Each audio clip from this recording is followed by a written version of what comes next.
Hi. Yeah, basically, here's the story. Anyone that knows me, just a brief synopsis. I'm just putting the paper down here while I read this. Confirming your identity, that's the Centrelink. Oh yeah, that one's with the dietitian. Sleep apnea, diet, exercise, make your own muesli, roll notes. Yep. Obviously, yeah, that's with the dietitian. Oh golly, you've got a reference here for Scott Eaton for see the psychiatrist. Tells him I'm on amlodipine, Champix, Effexa, Spiriviva rest mat. It also explains about the persistent anxiety, and it's from the doctor. And it tells about the panic attacks and the COPD and the smoking cessation and the hypertension. That's fine. Now, this is not to mention the sensitive bowels or the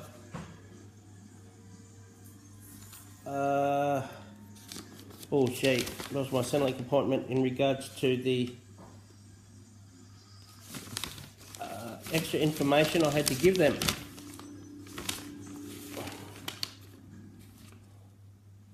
Yeah, cardiac stress, excessive wheezing, COPD, gave up smoking because of it this year, the poor airflow, the shortness of breath, the chronic bronchitis, the constantly out of breath, the headaches, the driving, the not being able to discern, no energy, the I did bring up the point when I was on the phone to him about the 10 points they'd already given me for the glandular, because my glandular was one of the ones that only, not a normal glandular for the last 6 weeks, but one that lasts life. Then we go into, some of this stuff is too embarrassing to talk about, to be honest, as I was talking to the counsellors today. Yeah, poo coming out, yeah, in the shower. Yeah, any rate, bottom line is just the last 2 days, as well as all that, and oh, there's pages here, I don't want to go on it, just something to add to my claim. Dr. Henry today, I saw him yesterday actually, and in regard to that, informed of deficient blood in my thighs and calves caused by vascular PVD, peripheral vascular disease and atherosclerosis. I'm naturally scared. Today also I've been informed of extremely low oxygen volume in my blood. Also have a CD scan next week. We're currently checking for MS, and that's if I'm lucky. I've seen my psychologist. She can only support me so much. I'm worried about this. She's worried that I'm suicidal.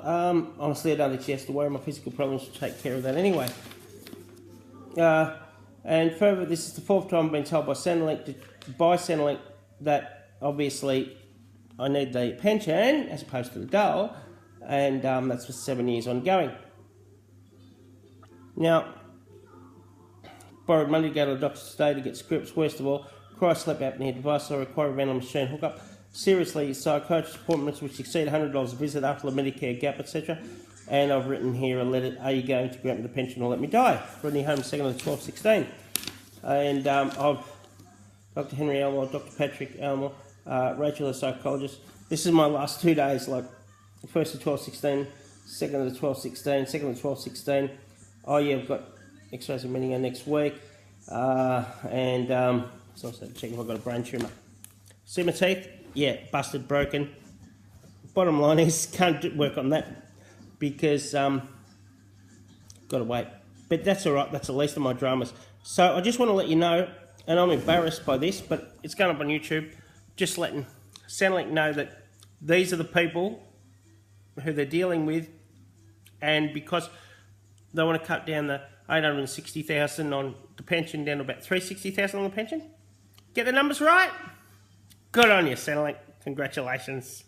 Thank you for that. And this is going up